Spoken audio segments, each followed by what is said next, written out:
সিলেট অঞ্চলে বন্যা পরিস্থিতির আরও অবনতি হয়েছে। এ অঞ্চলে পানিবন্দী অন্তত ১৬ লাখ মানুষ। বন্যা পরিস্থিতি নিয়ে আরও জানাতে সুনামগঞ্জ ও মৌলভীবাজার থেকে যুক্ত হচ্ছেন সহকর্মী মেহেদী হাসান ও সালেহ এলাহি কুটির। আমরা প্রথমেই চলে যাচ্ছি সুনামগঞ্জে, সেখানে আছেন সহকর্মী মেহেদী। মেহেদী, যেমনটি এর আগে আপনি বলেছিলেন বন্যার পরিস্থিতি এখন কি অবস্থা সেই বিষয়টি জানাবেন, আর বানভাসী মানুষের জন্য সরকার থেকে সাহায্য দেওয়া হচ্ছে কিনা, আরেকটি বিষয় আশ্রয় কেন্দ্রে মানুষের ভোগান্তির কি অবস্থা এই বিষয়টিও জানাবেন। লিনিয়া, আসলে সুনামগঞ্জে এখন কোনো ভালো খবর নেই, তবে একটি ভালো খবর হচ্ছে গতকাল থেকে সকাল পর্যন্ত কোনো বৃষ্টিপাত হয়নি।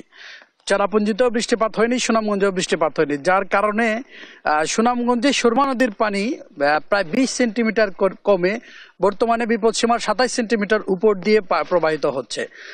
আপনি দেখতে পাচ্ছেন আমি এই মুহূর্তে আছি সুনামগঞ্জের হাসাননগর এলাকায়। এই এলাকায় আসলে মানুষ প্রায় সবগুলো বাড়িঘর পানিতে তলিয়ে গেছে এবং এই শুকনো কোনো জায়গা নেই। বাহন হিসাবে এই এলাকায় নৌকা ব্যবহার করা হচ্ছে। এবং আমরা একটু আগে গিয়েছিলাম যে একটি আশ্রয় কেন্দ্রে, সরকারি কলেজের আশ্রয় কেন্দ্রে, সেখানে প্রায় ৩ শতাধিকের উপরেও প্রায় ৩ শতাধিকের উপরে পরিবার আছে এবং এই পরিবারগুলো অভিযোগ করছেন যে তাদেরকে আসলে কোনো পর্যাপ্ত শুকনো খাবার প্রশাসনের পক্ষ থেকে দেয়া হয়নি এবং যে সংকটটা আসলে দেখা দিয়েছে তাদের মধ্যে সবচেয়ে বড় সেটি হচ্ছে সুপেয় পানির সংকট। এখানে কোথাও সবগুলো টিউবওয়েল আসলে পানিতে তলিয়ে গেছে, যার কারণে সুপেয় পানির একটি সংকট তৈরি হয়েছে। এবং আমরা কথা বলেছিলাম সুনামগঞ্জ পানি উন্নয়ন বোর্ডের নির্বাহী প্রকৌশলী মামুন আলাদার সাথে। তিনি আমাদেরকে জানিয়েছেন যে সুনামগঞ্জ সুরমা নদীর পানি অনেকটাই কমেছে এবং বিপদসীমার ২৭ সেন্টিমিটার নিচ দিয়ে প্রবাহিত হচ্ছে। যে জাদুকাটা, কুশিয়ারা, রক্তি, বৌলাই সহ সবকটি নদীর পানি কমেছে। তবে আরেকটি বিষয় হচ্ছে ছাতকে এখনও কিন্তু বিপদসীমার ১৫৪ সেন্টিমিটার উপর দিয়ে পানি প্রবাহিত হচ্ছে। এবং আমরা কথা বলেছিলাম জেলা প্রশাসকের সাথে, তিনি আমাদেরকে জানিয়েছেন তাদের সকল বন্যা প্রস্তুতি তারা ইতিমধ্যেই সম্পন্ন করেছেন এবং সকল উপজেলা নির্বাহী কর্মকর্তাদের তারা নির্দেশ দিয়েছেন যে ১২টি উপজেলার উপজেলা নির্বাহী কর্মকর্তা যে শুকনো খাবার বানবাসী মানুষের জন্য প্রস্তুত রাখা হয়েছে সেই খাবারগুলো বিতরণ করার জন্য। তবে এখনো অনেক জায়গায় অভিযোগ আছে যে কোনো প্রশাসনের পক্ষ থেকে কোনো ধরনের সহায়তা আসলে দেওয়া হয়নি। তো আপনাকে আরেকটি বিষয় জানিয়ে রাখি, কিছুক্ষণ পরেই সুনামগঞ্জে পানি সম্পদ মন্ত্রণালয়ের মন্ত্রী সুনামগঞ্জে বানবাসী মানুষদের দেখার জন্য সুনামগঞ্জে আসবেন। তো এই ছিল আসলে আমার কাছে সুনামগঞ্জ থেকে সর্বশেষ তথ্য। এবারে আমরা চলে যাব মৌলভীবাজারে, সেখানে আছেন আমাদের প্রতিনিধি সালেহ এলাহি কুটি। মৌলভীবাজারের বন্যার সর্বশেষ পরিস্থিতি আমাদেরকে জানান। ধন্যবাদ। মৌলভীবাজারের বন্যা পরিস্থিতির কথা যদি বলি তাহলে বন্যা পরিস্থিতির যে অবস্থা অনেকটা স্থিতিশীল। কমলগঞ্জের যে দলই নদীর সেটা বিপদসীমার নিচে দিয়ে প্রবাহিত হওয়ায় অনেক জায়গায় যে পানি গতকালকে প্লাবিত হয়েছিল সেখান থেকে পানি কমতে শুরু করেছে। কিন্তু মৌলভীবাজারের মনু নদী যেটা, সেই মনু নদীর পানি ৪১ সেন্টিমিটার দিয়ে যা সকালে প্রবাহিত হচ্ছিল, এখন পর্যন্ত একই অবস্থায় ৪১ সেন্টিমিটার উপর দিয়ে প্রবাহিত হচ্ছে, যার কারণে মৌলভীবাজারের যেসব জায়গা প্লাবিত হয়েছিল সেই জায়গায় পানির কমার কোনো সম্ভাবনা নেই। আর মৌলভীবাজারের যে হাওর অঞ্চল, যেটা হাকালুকি হাওর, সেই হাকালুকি হাওরে পানি বৃদ্ধি পেয়েছে এবং অসংখ্য মানুষের ঘর বাড়ি এখনও নিমজ্জিত হয়ে আছে। হাকালুকি পাড়ের যে জুড়ি উপজেলা এবং কুলাউড়া উপজেলার অনেকটা নিম্ন অঞ্চল প্লাবিত হচ্ছে, কারণ জুড়ি নদীর পানি বিপদসীমার প্রায় ২০০ সেন্টিমিটার উপর দিয়ে প্রবাহিত হচ্ছে, যার কারণে এই অবস্থার সৃষ্টি হয়েছে। এবং মৌলভীবাজার কুলাউড়া লাইনের যে রাস্তা যেটা বড়লেখা পর্যন্ত গেছে, সেই রাস্তার অনেক জায়গায় পানি উঠে গেছে এবং বড়লেখা মৌলভীবাজারের সাথে গাড়ি চলাচলের একটা সমস্যা হচ্ছে বলে স্থানীয় জনগণ আমাকে জানিয়েছেন। আমি কথা বলেছিলাম মৌলভীবাজার জেলা প্রশাসনের সাথে, জেলা প্রশাসন আমাকে জানিয়েছেন যে মৌলভীবাজারের যে বন্যা পরিস্থিতির সার্বিক তত্ত্বাবধানের জেলা প্রশাসন কাজ করছে এবং ৭টি উপজেলার যে ইউনো আছেন তাদেরকে নির্দেশ দেওয়া হয়েছে যাতে বন্যা দুর্গত মানুষের পাশে দাঁড়ান এবং শুকনো খাবার নিয়ে যারা পৌঁছে দেন সেটা। আমি একটা বিষয় জানাতে চাই, যেসব এলাকা প্লাবিত হয়েছে যেই সব জায়গায় সবচেয়ে বেশি সংকট হচ্ছে নারী এবং শিশুদের। নারী এবং শিশুরা সেখানে অনেকেই অসুস্থ হয়ে পড়ছেন, কারণ দীর্ঘদিন এই ঠান্ডা বৃষ্টি ছিল এবং ঠান্ডার কারণে এইটা সৃষ্টি হয়েছে এবং পানীয় জলের অনেকটা সমস্যা দেখা দিয়েছে। এই অবস্থায় যে বিশুদ্ধ খাবার পানি সেটা অনেকটা এই সমস্যার সৃষ্টি হয়েছে এবং এই বিষয়ে জেলার যে মেডিকেল টিম আছে, তারা সেখানে বিশুদ্ধ খাবার পানি বিশুদ্ধকরণ করার জন্য ট্যাবলেট সেটা সরবরাহ করছেন বলে আমাকে জানিয়েছেন স্বাস্থ্য বিভাগের কর্মীরা। এখানে 70টি টিম কাজ করছে।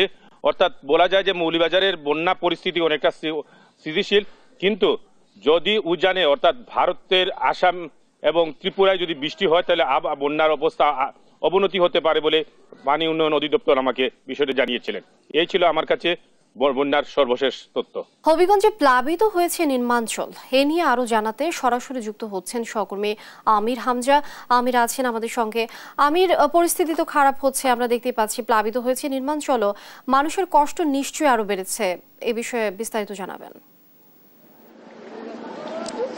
লিনিয়া, দেখুন গতকাল থেকে আসলে যে হবিগঞ্জের নদ-নদীর পানি বৃদ্ধি পেতে শুরু করেছিল এবং সেই পানি কিন্তু বিকেলের দিকে কিন্তু বিপদসীমার উপরে চলে যায় কুশিয়ারা নদীর পানি, এবং এই যে নদীর পানি বিপদসীমার উপরে প্রবাহিত হওয়ার পর নদীর যে বাঁধ উপচে আসলে লোকালয়ে পানি প্রবেশ করতে শুরু করেছে। আপনি দেখতে পাচ্ছেন যে আমি যে সড়কটিতে আছি এটি কিন্তু সুনামগঞ্জ থেকে যে ঢাকা যাওয়ার যে সড়কটি, সেই সড়কটির একটি অংশ।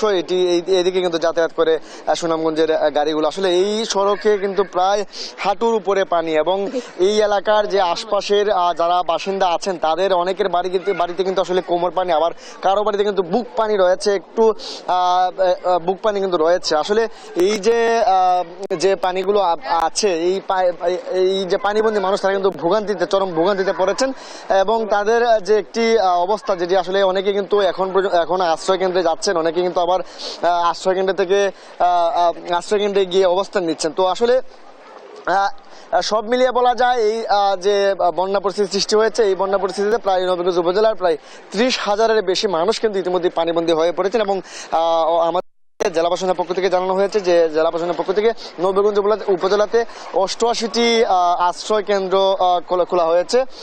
সেই আশ্রয় কেন্দ্রের মধ্যে এখন পর্যন্ত অবস্থান করছেন প্রায় কয়েক হাজার মানুষ। এবং একটি বিষয় জানাতে চাই যে এই আশ্রয় কেন্দ্রগুলোতে কিন্তু আসলে এখন পর্যন্ত যে আসলে খাবারের পৌঁছানোর যে খুব একটি কথা কিন্তু আমাদেরকে তারা বলেনি।